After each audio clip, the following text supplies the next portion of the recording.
The rest of chapter 15, 15.6, triple integral.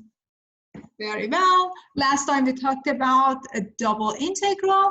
Now we extend the idea, we generalize the idea to triple integrals. So now instead of having a domain or area in xy plane, we are changing the area that we are taking integral on to a three-dimensional region.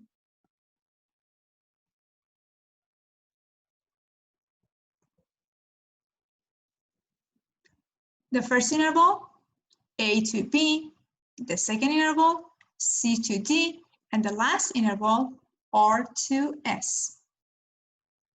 So the first interval is, for example, on x-axis, the second interval is on y-axis, and the last interval is on z-axis. Our goal is to take the integral over this rectangular box, which is a three-dimensional object. The integral of function in three variables, x, y, z, with respect to these three variables can be written as the integral, the inside integral of function f with respect to variable x. Then you take the integral with respect to variable y. Be careful about the lower limit, upper limit. The lower limit and upper limit are related to y-axis. And finally, the outside integral, taking the integral with respect to last variable, which is z. Be careful about the order that you take in the integrals and lower limit and upper limit. Let us go over one example to see what's going on here, how to take this new integral. Example says, evaluate the triple integral for a function in three free variables. So the function is given here.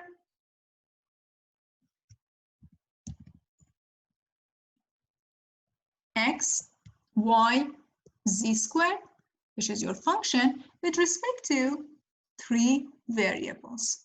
And suppose the region is also given. Your x is sandwiched between 0, 1, your y is in between -1 and 2, and your z is squeezed between 0 to 3. Perfect.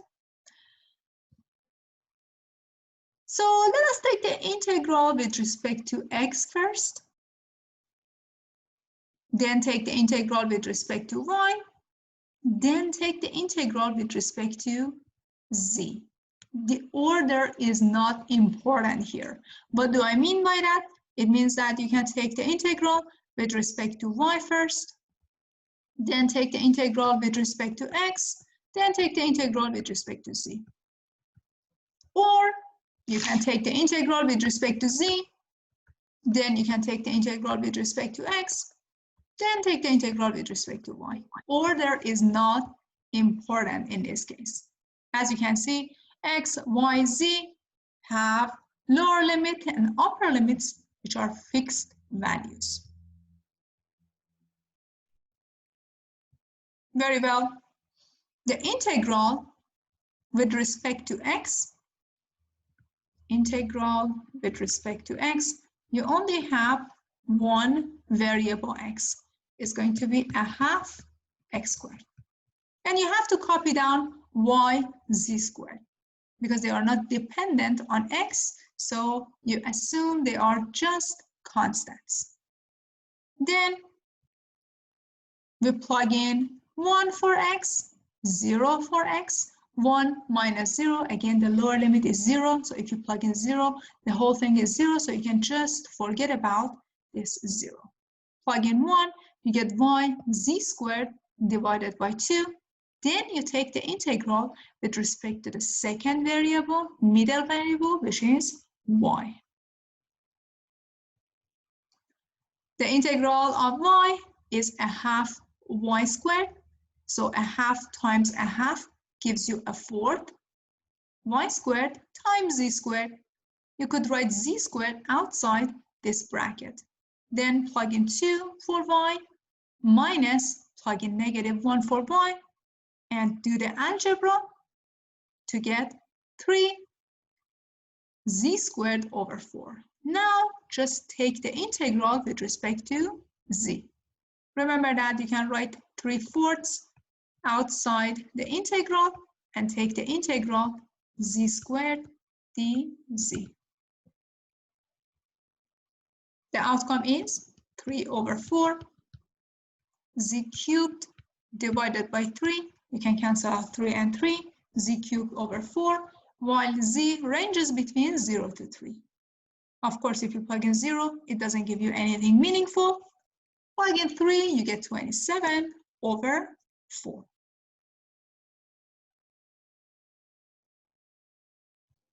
Very well.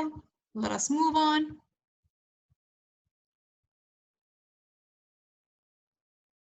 So what if your z, your y are dependent on each other or on x? So suppose the region that you are taking the integral over is defined this way. Your x is a value fixed between two numbers. Your y depends on x. And your function z depends on x and y. In this case, you're not allowed to change the order. First, you have to take the integral with respect to z, y, because z is dependent on x and y. Then, after you got rid of z, you take the integral with respect to y, because y depends on x. And finally, since you have just two nice upper and lower limits for your x, you take the integral with respect to x.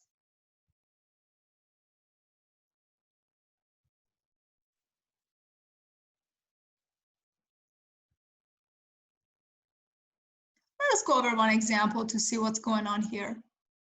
Question says, evaluate triple integrals of z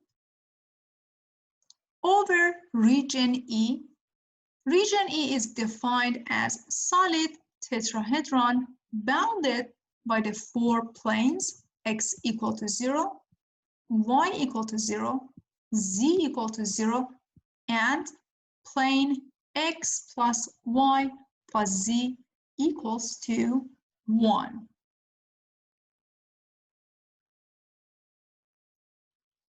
Perfect.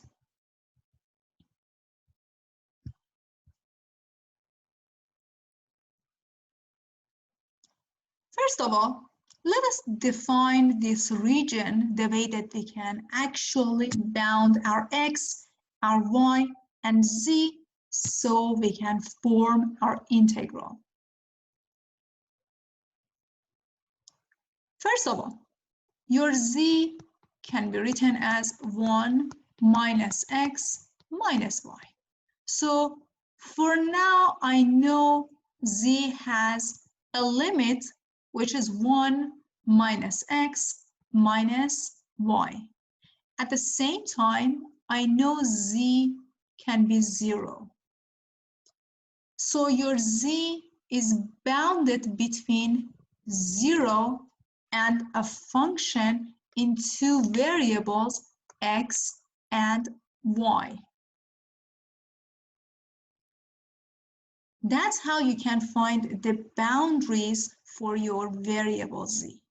Z depends on x and y. So the inside integral is with respect to z.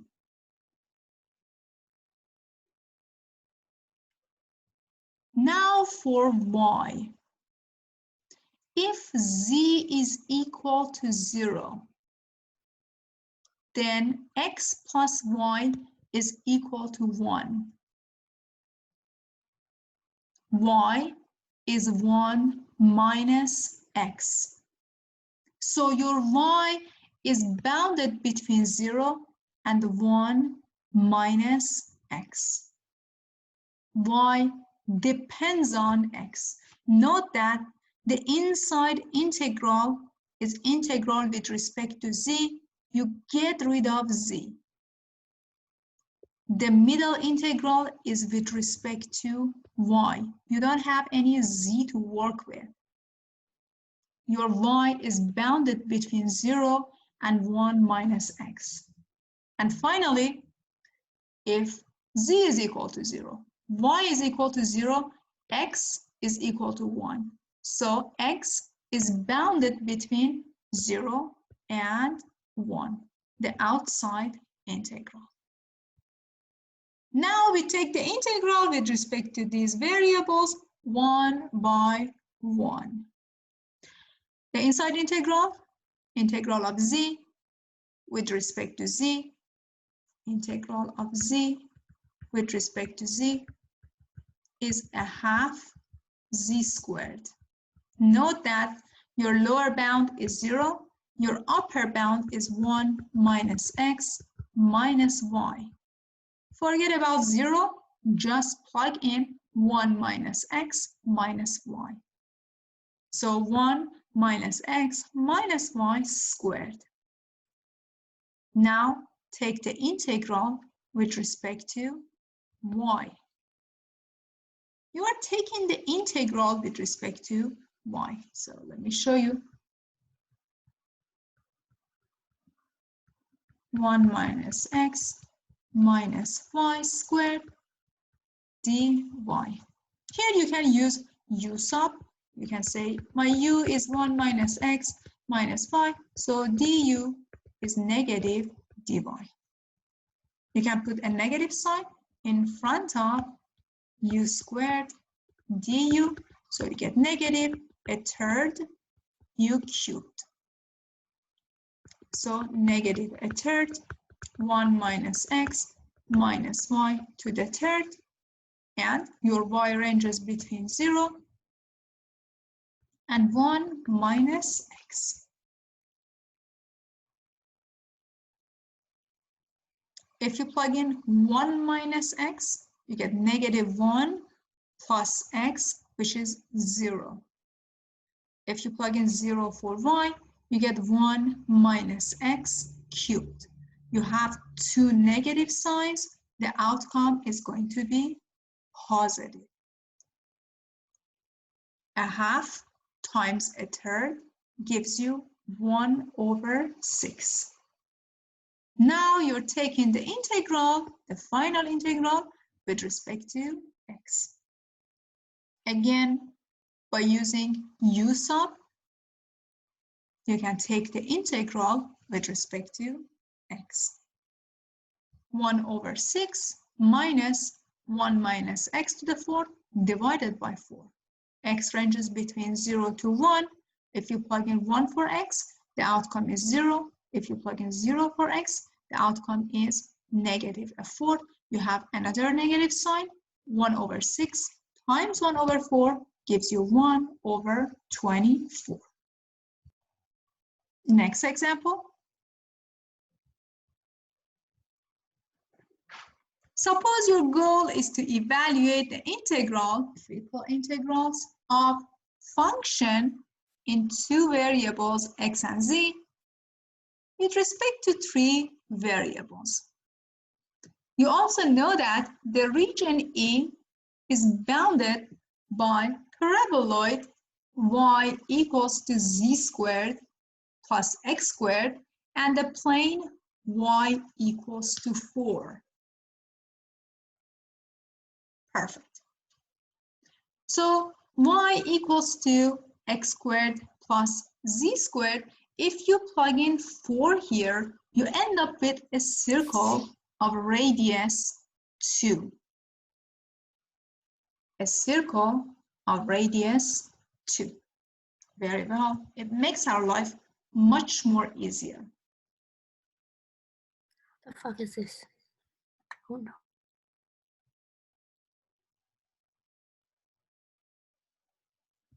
Very well.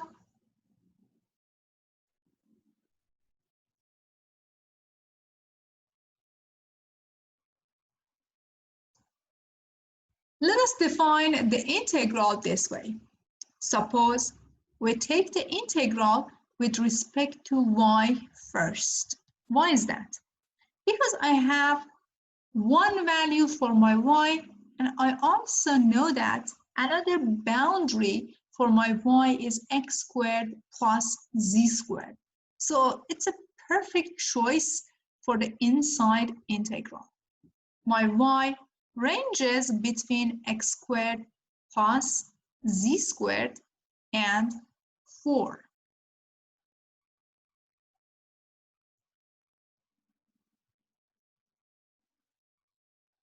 We are taking the integral with respect to y. Square root of x squared plus z squared has no y in it.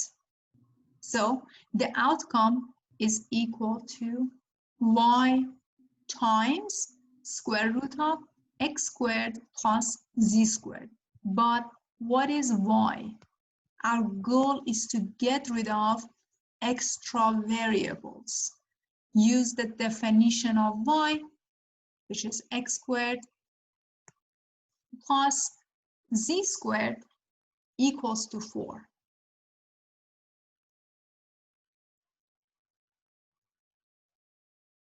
Now, start taking the integral with respect to the rest of the variables.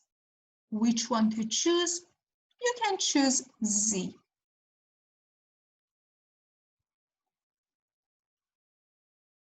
X squared plus z squared is equal to 4. So your z is between, so let me write it here for you. X squared plus z squared is equal to 4. So your z squared is 4 minus x squared. So z is plus minus square root of 4 minus x squared. So your z ranges between negative square root of 4 minus x squared and 4 minus x squared. These are the boundaries for your z. Now you can take the integral with respect to z. Note that here you can use polar coordinates. X equals to r cosine theta, z equals to r sine theta. Of course, the radius ranges between 0 to 2, and theta has no restriction, 0 to 2 pi. So let's convert everything into polar coordinates, polar format, then take the integral. Remember that dA, dx, dz is now r times dr d theta. X squared plus z squared is r squared, so you have 4 minus r squared. Also, square root of r squared cosine squared plus r squared sine squared is actually just square root of r squared, which is just r. So let me write it here for you.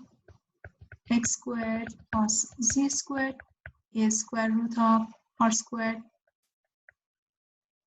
cosine squared plus r squared sine squared, which is square root of r squared.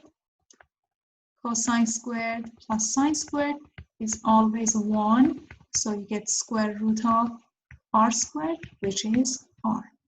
This r is coming from square root of x squared plus z squared. Very well.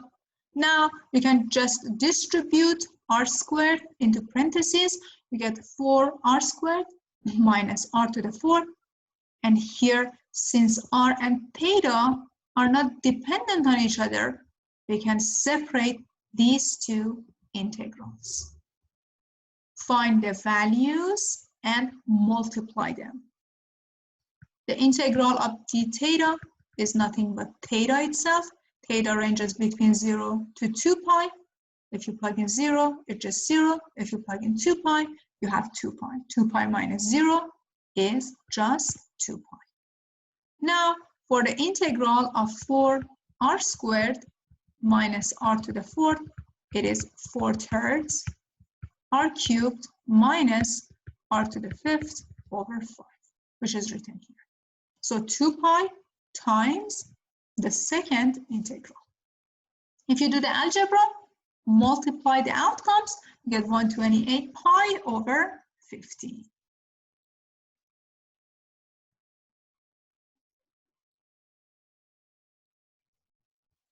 Remember that if you had a function like x squared plus z squared equals to, for example, 4, you can subtract 4 from both sides and form like x squared plus z squared minus 4 equal to 0. Or you can subtract x squared z squared, you get 4 minus x squared minus z squared equals to 0.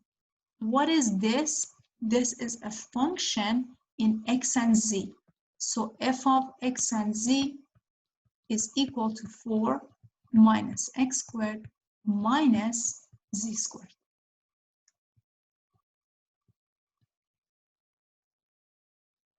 This is your function. Okay, got it. Thank you. Yeah, sure.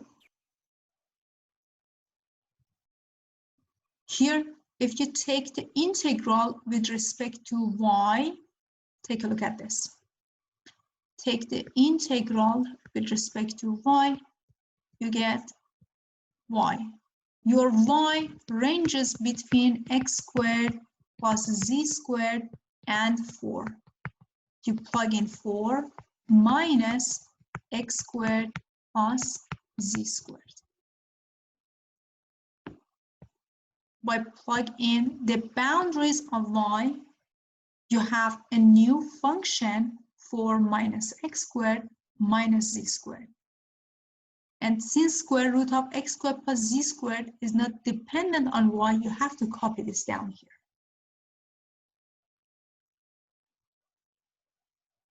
So take a look at the question.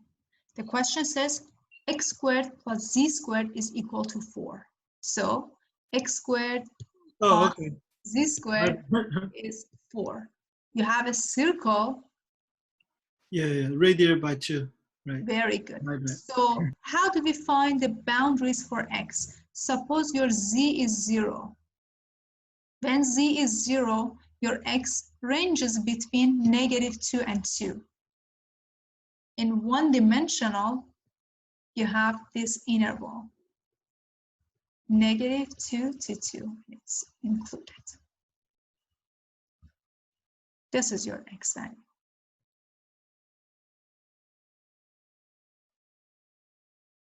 Let us move on to next example.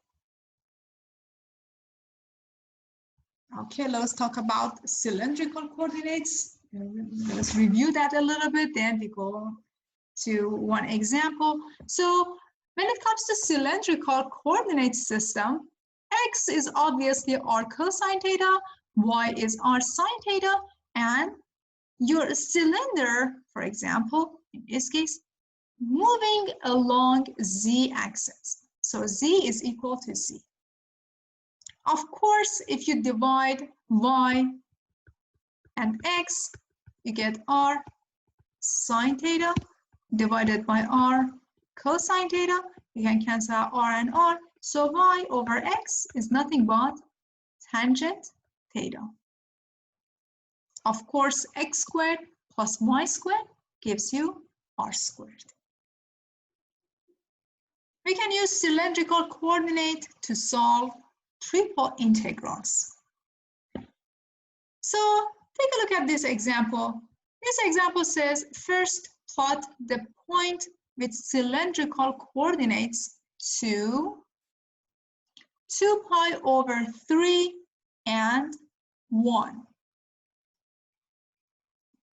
So what's given here? Take a look at the cylindrical coordinates.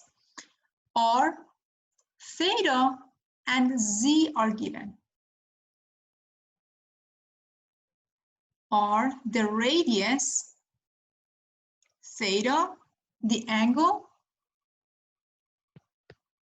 and z, these values are given. Okay, perfect. So the radius is 2. Your theta, which is the angle formed rotating with respect to positive part of x-axis, is given 2 pi over 3. And also you have a shift 1 unit along z-axis. Radius, theta, and shift. So this is your point in cylindrical coordinates. Then part B of the question says, now that you know how to deal with cylindrical coordinates, find cylindrical coordinates of point with rectangular coordinates 3, so x is given, y -3, and z -7. Perfect. First of all, we know that r is equal to square root of x squared plus y squared.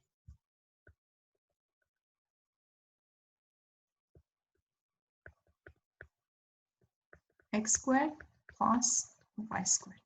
At the same time, we know that tangent theta is y over x, and z still stays the same. So we're going to use these formulas to convert our rectangular coordinates into cylindrical coordinates. R, or radius, is easy to calculate. You get square root of 3 squared plus -1 squared. 9 plus 9 is 18, or 3 times square root of 2. Tangent theta, y over x, which is -1. It means that you have a range of angles for your theta. And z stays the same as -7. One set of cylindrical coordinates is r, theta, and z. For example, if you plug in 1 for n, you get a different value. If you plug in -1 for n, you have absolutely a different value. So you get a range of theta for your angles. There are infinitely many choices when it comes to cylindrical coordinates. Why is that? Because of your tangent theta equals to y over x. You can change your n and get different values for your theta. Example, very well. Okay, perfect. Question says, evaluate this triple integral. The inside integral with respect to z, middle integral with respect to y, and outside integral with respect to x. As you can see, your z ranges between square root of x squared plus y squared and 2. Your y ranges between -square root of 4 minus x squared, 4 minus x squared. It means that you have a circle. And x ranges between -2 and 2. For simplicity, you can use coordinates. Okay, perfect. Z ranges between r and 2. Why is that? z is defined as square root of x squared plus y squared. Look at the lower limit here. Square root of x squared plus y squared. So if I plug in r cosine theta for x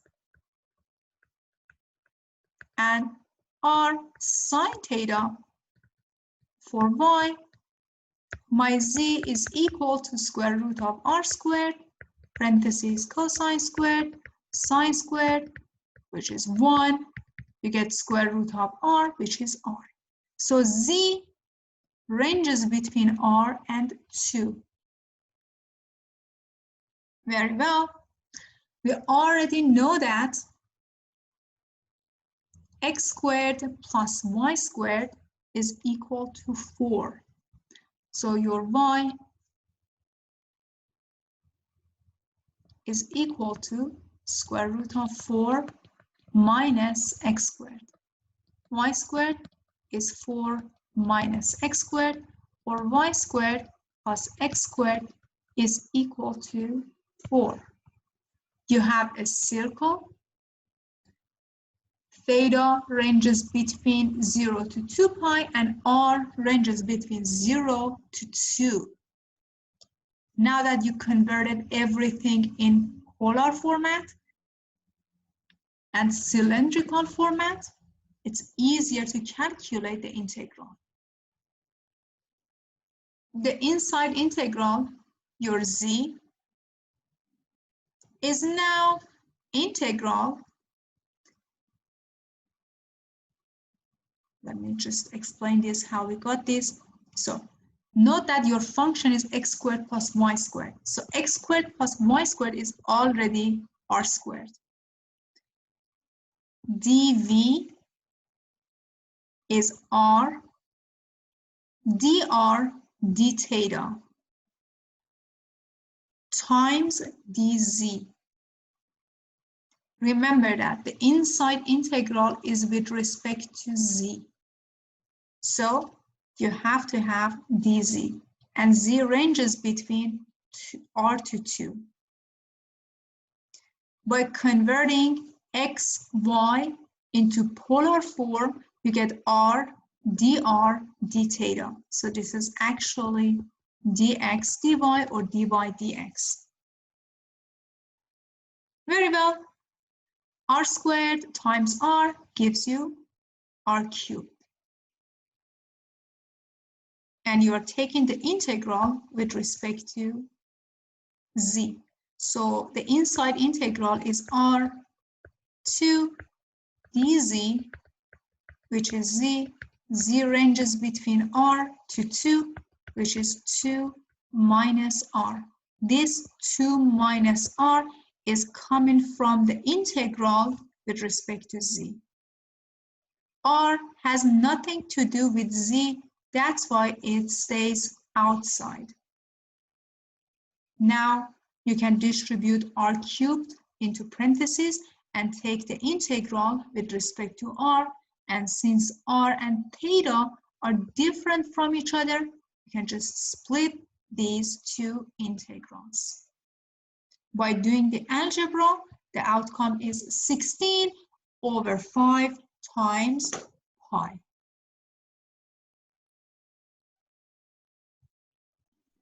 Another method to simplify your triple integrals is using spherical coordinates. In this case, we're going to use coordinates rho, theta, and phi. Rho is just radius, theta and psi, both of them are angles. Okay, don't panic, we're going to talk about this. Theta is actually just your usual angle rotating with respect to positive side of x-axis. Psi is the angle with respect to positive part of z-axis. And rho is just the radius. Note that you have a condition of your psi. Psi is between 0 and pi.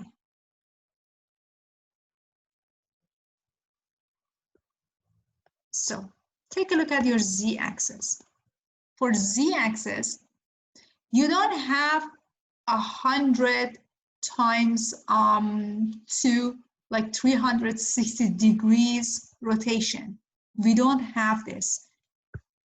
Your rotation stops at 180 degrees. That's why psi is between 0 and pi, not 0 and 2 pi. There is no rotation, more rotation to the other side. That's why we have this condition on psi. So how does this spherical coordinate works? Your x is now transformed to rho sine psi cosine theta. Your y is rho sine psi sine theta. And z is equal to rho cosine psi.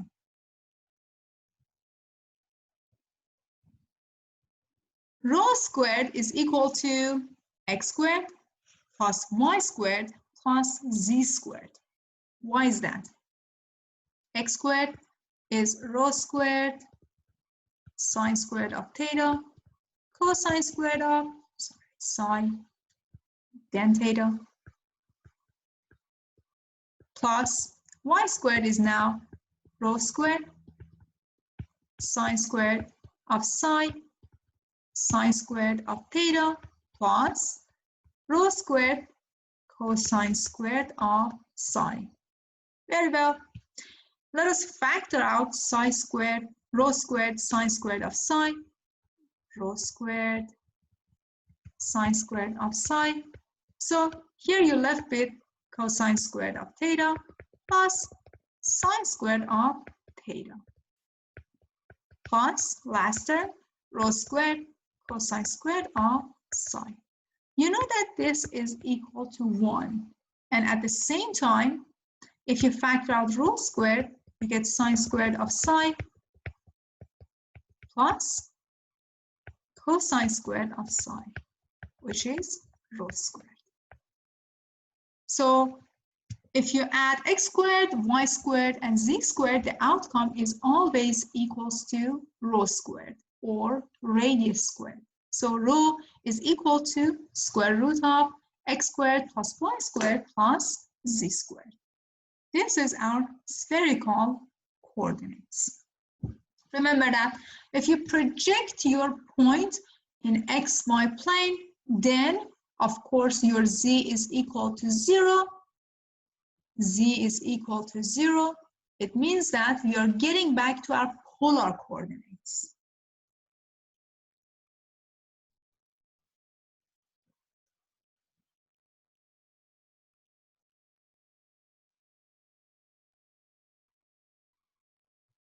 If you remember the definition of sine and cosine, you can actually just form these formulas. Cosine psi is equal to adjacent side, which is rho,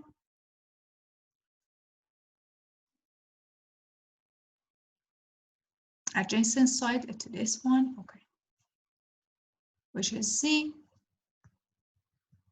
divided by rho.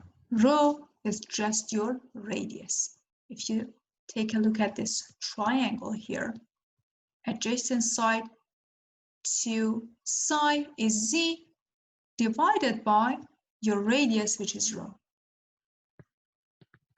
Sine psi is defined as, okay, so these two sides are parallel to each other. They are identical. R divided by rho. So z is equal to rho times cosine psi, and your r is nothing but rho times sine psi. By defining a new angle with respect to z-axis, we can convert z and r.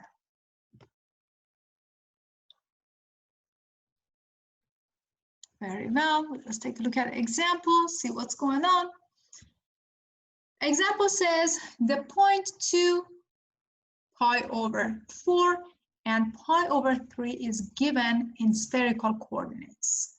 It says plot the point and find its rectangular coordinates. So what is x, what is y, and what is z? First of all, we know that we defined x, y, and z using rho, psi, and theta. Our x is defined as rho, the radius, times sine psi, times cosine theta. Y is defined as rho, sine psi, sine theta. And z is defined as rho, cosine psi.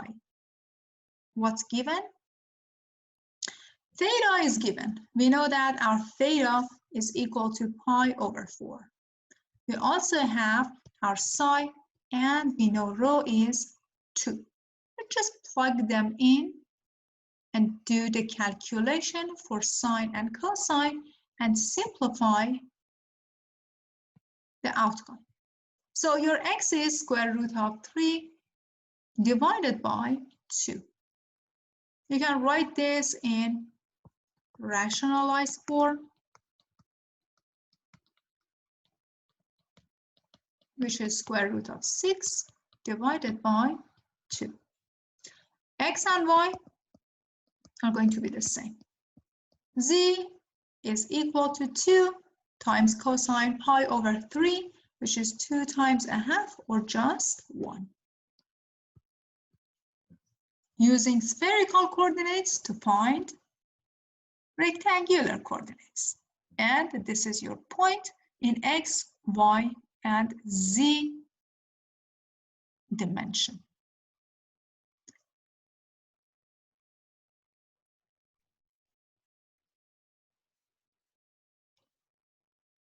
We have a point x, y, z, which is given in rectangular coordinate. The question says find spherical coordinates for this point. Perfect. So finding the radius is not that hard. The radius is equal to x squared plus y squared plus z squared, and then we take square root. Your radius, or rho, is equal to 4. We also defined cosine and sine using these new variables. So we know that z is defined as rho times cosine psi. You already know that your rho is 4. So you can get rid of one of the variables. So z is equal to 4 times cosine psi. So cosine psi is equal to z divided by rho. Z is minus 2. Minus 2 divided by 4 is negative a half. And remember that your psi is between 0 and pi.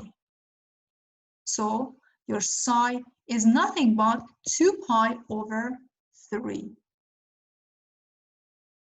And finally, we defined x to be rho, sine psi, cosine theta. We know what rho is. So we have the information about rho. We already found psi. So we know cosine psi.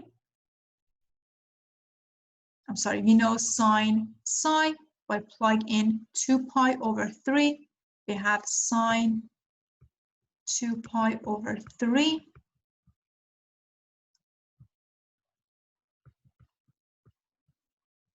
Our x is equal to 0.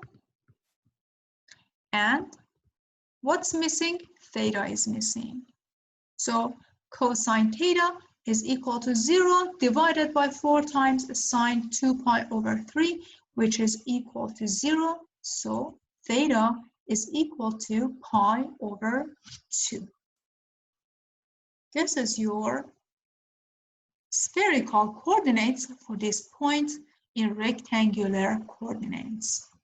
Theta is pi over 2. Why is that? Because your y is a positive value.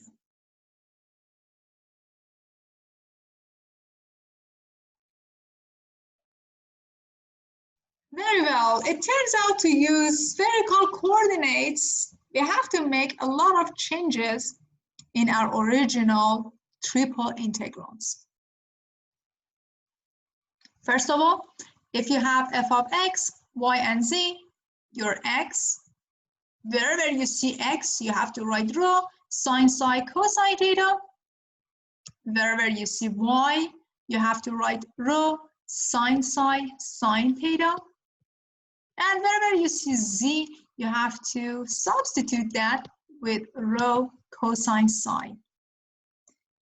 Now your dv, dx, dy, dz is now rho squared sine psi d rho d theta and d psi.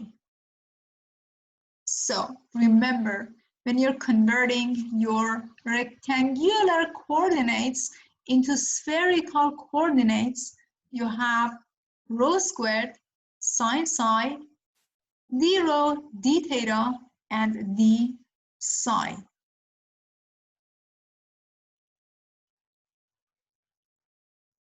Let us take a look at one example, see what's going on.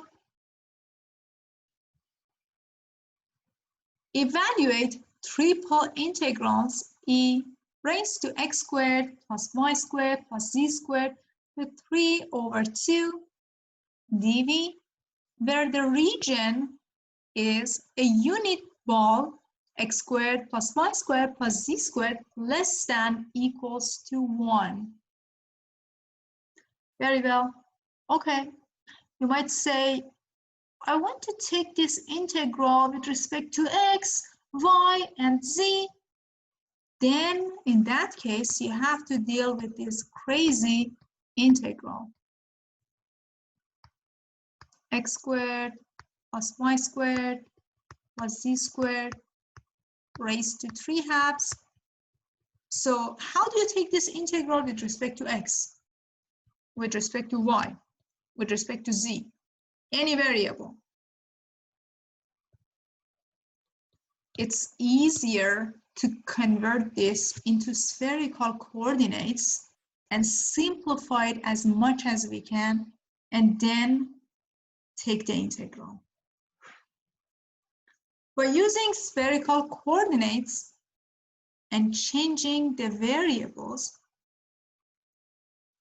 take a look at your exponent. It's just x squared plus y squared plus z squared, and we know that the sum is equal to rho squared.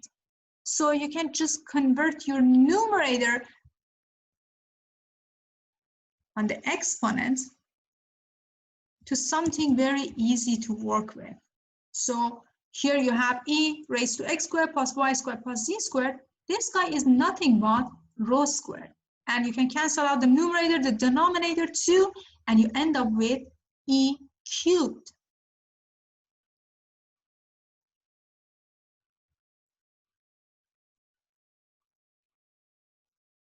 So e rho to the 3rd power is the simplified version of this crazy looking function. Note that when you're converting dv into spherical coordinates, the outcome is rho squared sine psi d rho d theta and d psi. You have to mathematically just write it here. Very well. You have the integral that you can actually write it in separate form. Why is that? Here you have e raised to, so let me write this here, 0 to pi,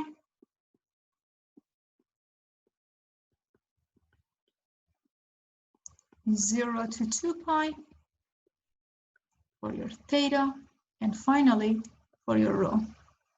So psi theta e to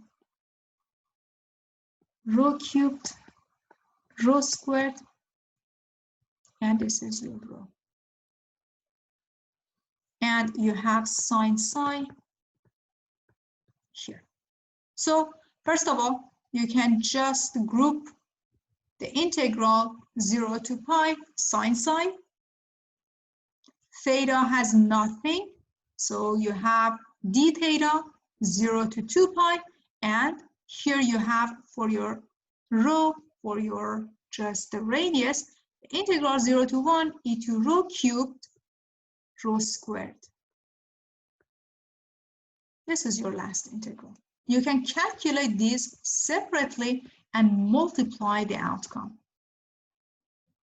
Integral 0 to pi sine psi, integral with respect to theta, and finally your integral with respect to rho. The integral of sine psi is negative cosine psi, and psi ranges between 0 to pi. You plug in pi. The second integral of d theta is theta. Then you plug in 2 pi minus 0, which is just 2 pi. Then you have the integral of rho squared e to rho cubed d rho using u sub. So if rho cubed is your u, du is 3 rho squared. So a third 3 rho squared is du. That's how we get a third. So a third e to rho cubed 0 to 1. After doing the algebra, you get pi over 3 pi e minus 1. Move on to next example.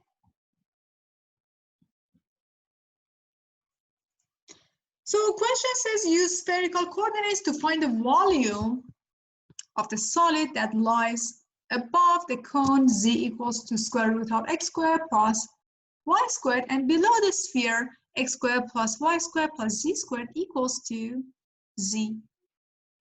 Perfect.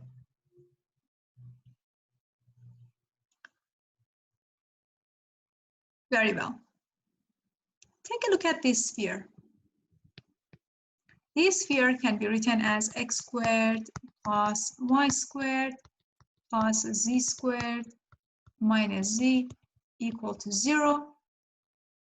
So x squared plus y squared plus z squared minus z plus a fourth equals to a fourth. You're completing the square. To understand the shape of this sphere, you have x squared plus y squared plus z minus a half squared equals to a half squared. So as you can see, here you have a sphere, center at 0, 0, a half, with radius equals to a half. That's the shape of your sphere. This guy, which is here. So this is the center and the radius, a half. Very well. Okay.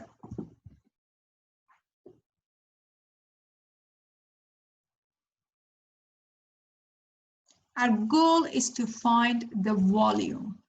The volume bounded between a cone and sphere. So what is that volume?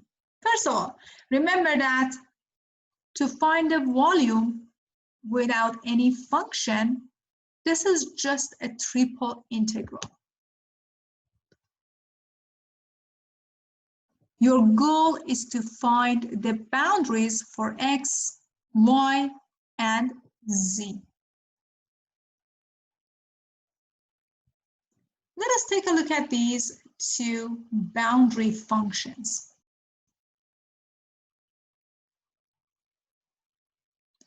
X squared, y squared, both of these are inside the radical, and it's equal to z. At the same time, you have x squared plus y squared plus z squared equals to z. But what do we know? We know that x squared plus y squared plus z squared is rho squared. We just learned the formula using spherical coordinate. So x squared plus y squared plus z squared is equal to rho squared.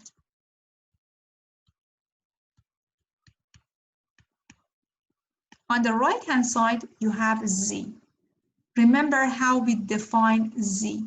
Z is defined as rho cosine psi. So rho squared is equal to rho cosine psi. If you divide both sides by rho, your rho is now cosine theta. Sorry, cosine psi. Okay. So your rho ranges between 0 and cosine psi. We're done with the radius. We know that our radius ranges between 0 and cosine psi. At the same time, we know that our psi is sandwiched between 0 and pi over 4. Why is that?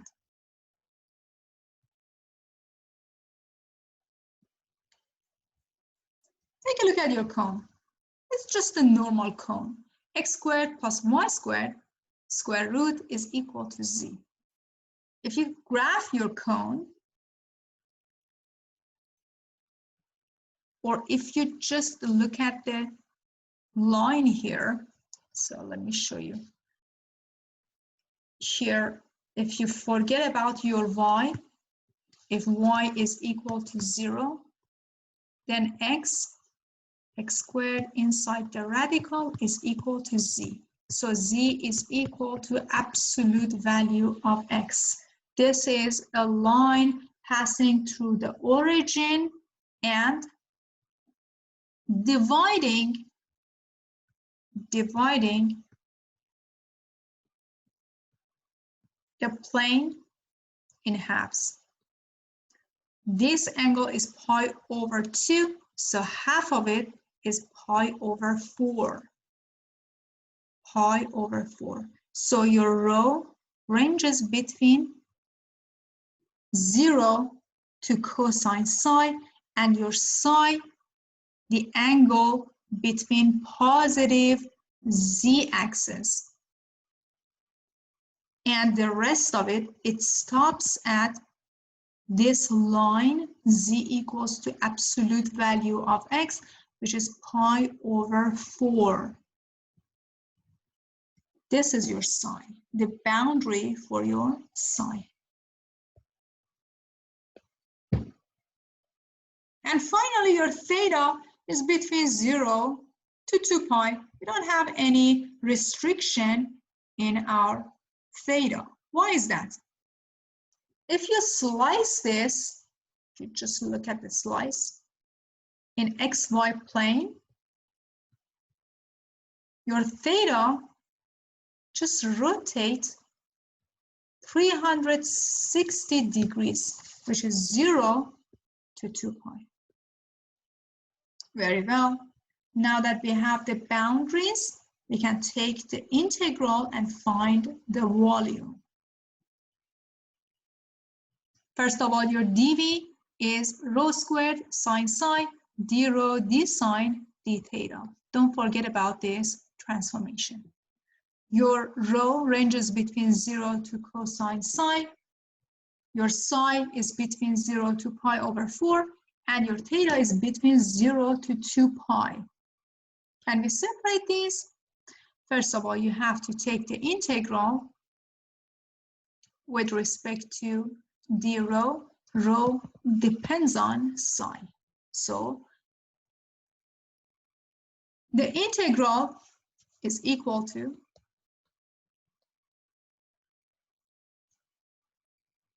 0 to 2 pi d theta. We can separate this because theta has nothing to do with the rest of them. Here you have rho squared, you have sine psi, and rho depends on psi. So you can separate this integral. For the rest of it, here you have 0 to pi over 4, integral 0 cosine psi, rho squared, sine psi. Very well. The integral of rho squared is 1/3 rho cubed. Rho ranges between 0 to cosine psi. So we plug in cosine psi here. You get cosine cubed. We can just write 2 pi. This is the integral is equal to 2 pi. 2 pi divided by 3 outside the integral and start using u sub to take the integral. Suppose u is cosine psi, du is negative sine psi, d psi. So since you have your sign here, you just put a negative sign in front of it, negative sign outside 2 pi over 3, and here you have u cubed. The integral of u cubed is 1/4, u to the 4th. Then your u is cosine. So after plugging pi over 4 and 0, doing a little bit of algebra, the outcome is pi over 8.